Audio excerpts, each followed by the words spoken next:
When I actually, to give you some information, when I was in the US, I always used to see resumes with some kind of upskill. When I came to India and when we started the business, etc., this phenomena was non-existent. It was simple. I get a job and then I progress in that job, etc. So this idea of reskilling was not very prevalent in, at least when we started the business. I think India in the executive space has seen growth like nobody has. I think now it's become standard. And now take a look at the resume, you'll see someone doing some kind of certificate. Started with 4 or 5 of the people around me when I was with Nomura. I think most of those people have stayed, executing for excellence. To me, I think our ability to execute, I believe, sort of differentiates us than the others.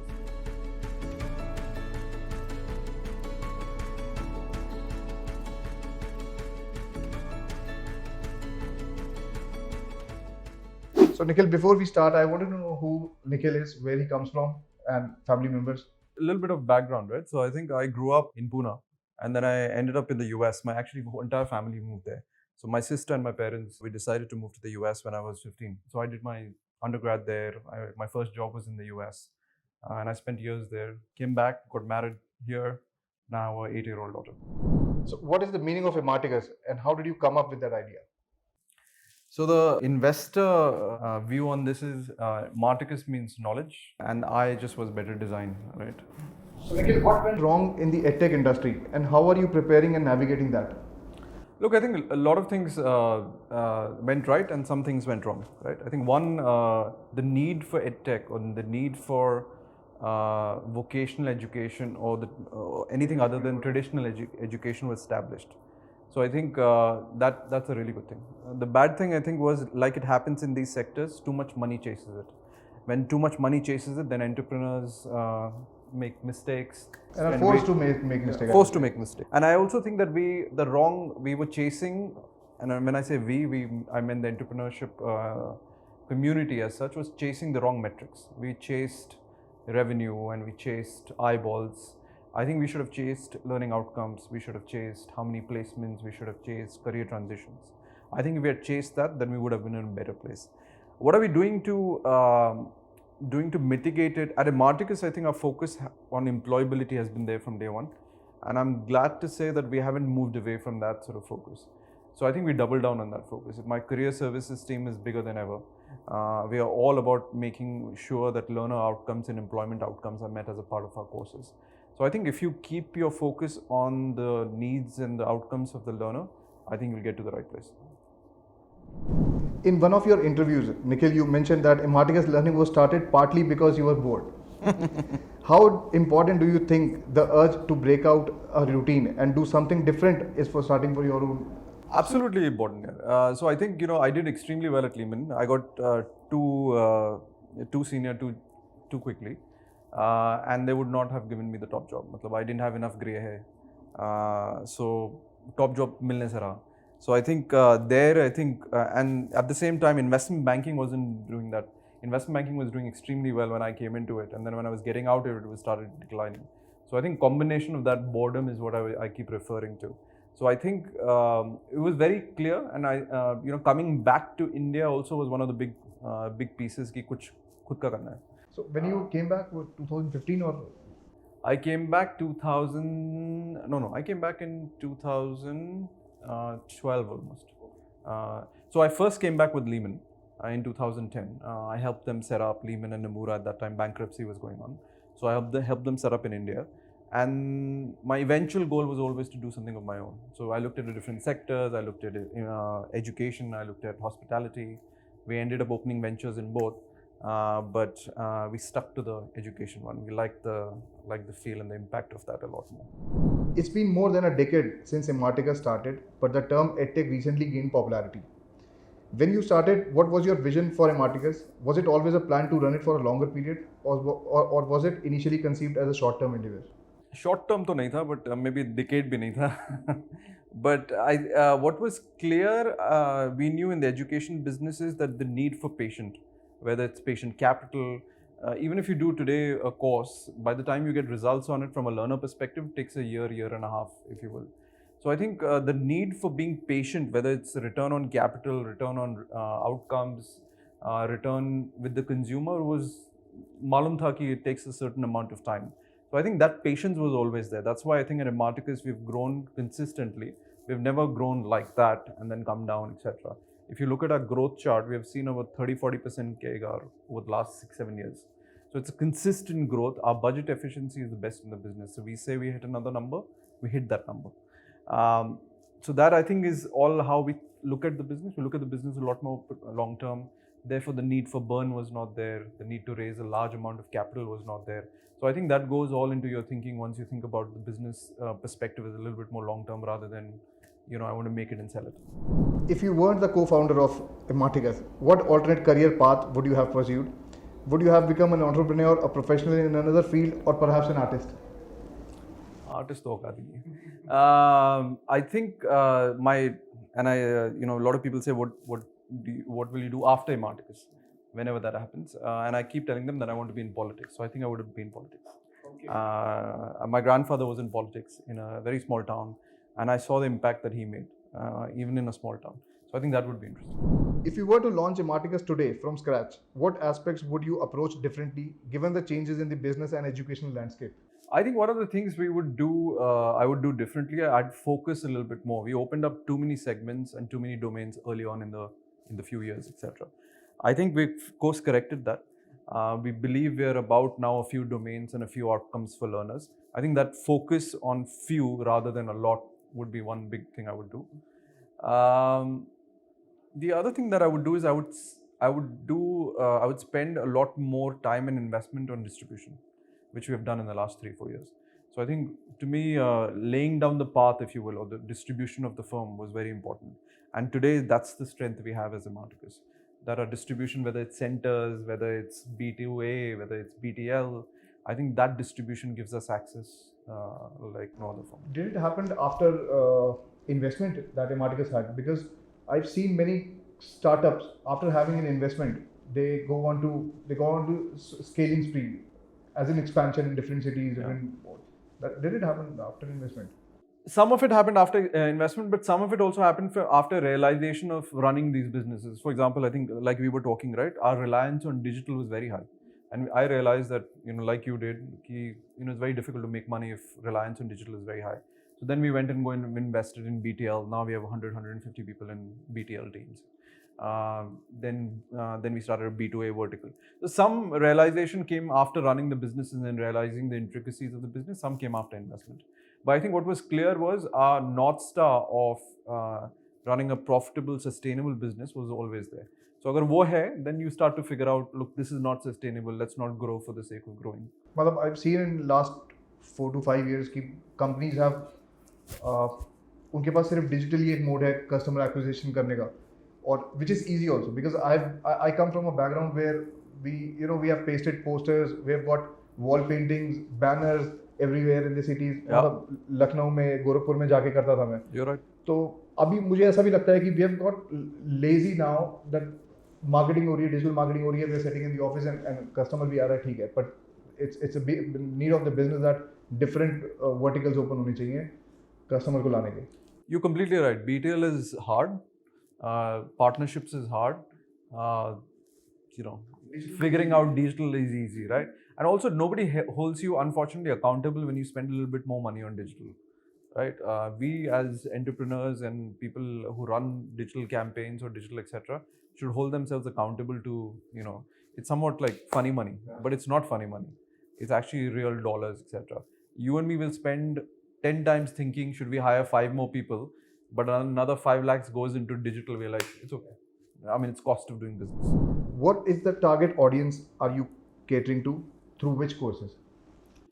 So we have 2 large target audiences. One is people who have just graduated or people have less than 2 years of experience who are looking for a aspirational job. Through our courses in finance, analytics, and tech, we actually fill that aspiration. So our courses train and place you in, finance companies, tech companies, and ad companies. So that's one big sort of target audience. The second target audience, which is new for us, we started this business about 3 years ago, is for the executive education. So it's people with 5 to 15 years of experience. And we target everybody with 3 to 5 years of experience to all the way to a CXO. So we have a portfolio of courses. So we have a a C-suite portfolio, and then we have a middle bracket professional across finance, analytics, and technology. So those are the big sort of target audiences we go after. What do you think is the future of online education industry, and do you agree with the statement that online education is for next billion? So I'm a big optimist when it comes to online education. I think we are very nascent. We're early on in the market. Today, if you look at online education, it's hardly, look at any number, but it's less than 10% of your overall sort of space. So I think there's only one way to go, which is up. The regulator needs to figure its head out, etc. I don't think it's helping the online market by changing its mind. The other piece that I think we have to obsess about is, does online education meet the learner outcomes? There it's still questionable. There I think we need to do a lot better job in making sure that the course, whether it's online and offline, is lot less important to me. Does it meet the outcome of the learner is more important. So is education for the next billion? Absolutely. Is online and offline? I'm fairly agnostic. The educational sector is evolving rapidly, experiencing significant changes. In your opinion, which do you believe would work best to navigate these transformations, short-term strategies or long-term strategies? I think it's a combination of both. Frankly, if you think too long term, you might run out of money and go bust. So you have to balance the two. I believe in education specifically, you have to think long term, and your perspective or your business model has to be long term, while you have to execute for short term. So what does that mean? Means that the segments that you operate in have to have the right design, have to have the regulatory compliance, have to have the 3-4 big boxes have to be ticked, if you will. So a long-term perspective in choosing the business model, but a short-term perspective to execute on ground is important. Imarticus now has a strong online presence, but during its early stages, platforms like Instagram were not as prominent. What was your marketing strategies to promote Imarticus and enhance the awareness of the social media platforms which were not at their peak at that time? So I think we went through, like every firm does, new firm goes through the challenges in terms of getting its name out there. We went from a market which nobody existed. In the next 3-4 years, everybody existed, and they were extremely well funded. So they spent a lot of money in social, in performance, etc. So we've struggled to get our sort of voice of share in the market. There's no secret sauce. Frankly, a combination of doing good sort of sustainable marketing, social content, making sure that our learner outcomes are met, making sure those are represented on different platforms. I think a combination of that met. We are supported by a strong marketing team. We always believe that our in-house marketing team is what we've always invested in. We use very little agency, only for very specific expertise. So I think investing in the right people within the marketing team, and then making sure that you have one consistent message that you're giving out to the market, rather than disparate sort of voices, if you would. Because that's correctly said, but when you came in 2015, nobody was there, and then this industry was banged by, I would say 10, 12 or 50 startups in education sector only. Yeah. It would have been a challenge. But it was very crowded, and I also, I think investors at that particular point of time ask you who is your competitor base, and I could never answer the question because I never knew. Every 2 weeks there would be another startup. Now it's a lot easier to answer who's your competition base. Considering the advancement in technology and education, how has Imarticus adapted and evolved to stay relevant and competitive in rapidly changing market? So I think, look, the two things that we've invested in, and I think we do a decent job at it, though I think we have a long way to go, is one is data. So I think we use data, whether it's for sales, it's for learning outcomes, it's for tracking learning effectiveness. I think the firm uses large amount of data, and a lot of the decision making is with data. So I think that helps out a lot, right? Because it's crowded. You make a lot of decisions. Some of them are through gut, etc. So I think data helps to sort of clarify and focus on what's what. The second piece, I think we have spent a decent amount of time and monies on technology. So whether it's in-house tools, whether it's market tools, I believe we have the best tech stack, which helps us sort of personalize sales information, sales collateral. And I'm giving you examples. It helps us track learning effectiveness, assessment grades. It helps us personalize sort of learning journeys so that that learner outcome is met. So I think both data and technology we've invested in. We haven't been trend based, but it's more core to us. So it's not a trend for us. It's something that is very basic, but at the same time, it's extremely important to us to make the right decisions. Learners, which part of country they come from? Tier 1, Tier 2 में मतलब क्या balance रहता है? What percentage of? Look, when we started the business, completely tier 1 tha. So Bombay, Metro cities. Bangalore, Delhi, etc. Now I want to, if I have to guess, about 35 to 40% would be tier 2. Okay. And the rest of them would be your 4 metros. My guess is over the next 2 to 3 years that breakup will change. It will become 40-60. Lot of the growth is driven by the tier 2. So there are smaller P&Ls for us, but at the same time the growth rates are much higher. So that breakup, and our portfolio also is changing. So our portfolio for tier 2 is different from our portfolio for tier 1 because different needs and different requirements and user के etc. Different pocket sizes है. So I think localize करना पड़ता है. At the same time, we have to make sure that we are creating one product which meets outcomes. But we do localize for. Yeah, it's like McDonald's creating on the customized product for customized people. So we do the same across the board. So there we might create one product, but we will customize or we'll localize it. In the context of lifelong learning become more crucial, how does Imarticus cater and needs to the professionals looking for upskill and reskill in their respective industries? I'll tell you this question with an example. My friend works, he's a CHRO in Panasonic. So he called me 5 to 10 days back and he was asking me any executive learning course for HR. So I asked him, why does HR need a course? So he told me that for promotion nowadays, they need these reskilling programs from various executive learning institutions that we have. When I actually, to give you some information, when I was in the US, I was working in the US, I couldn't see, I always used to see resumes with some kind of upskilling. You know, I'm taking a course somewhere, etc. When I came to India and when we started the business, etc., this phenomena was non-existent.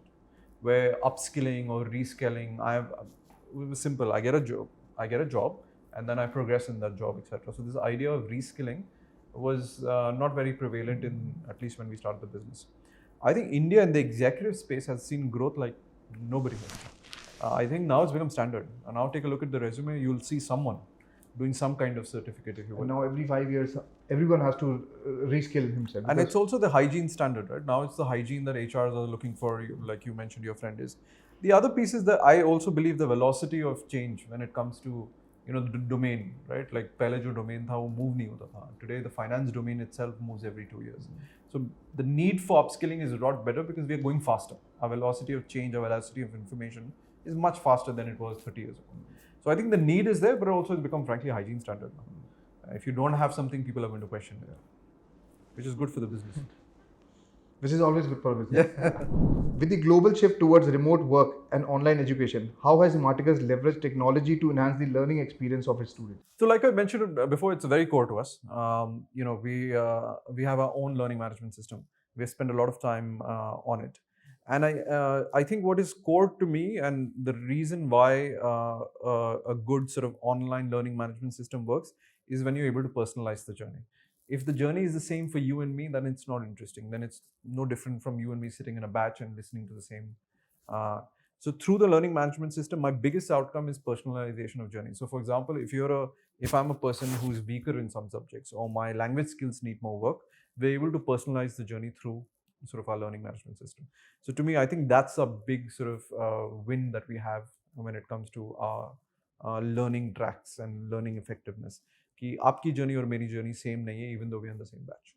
So I think that it's to us is a big sort of investment that we're making. I've heard that nowadays learning maybe gamification चाहिए just to keep the learner involved in the online studies. Yeah. So engagement, again, this is a new phenomena for us. When we started the business, we had 80-90% completion rates. Specific offline, though normally also we get 90% completion rates, but in the online, the completion rates are not that high.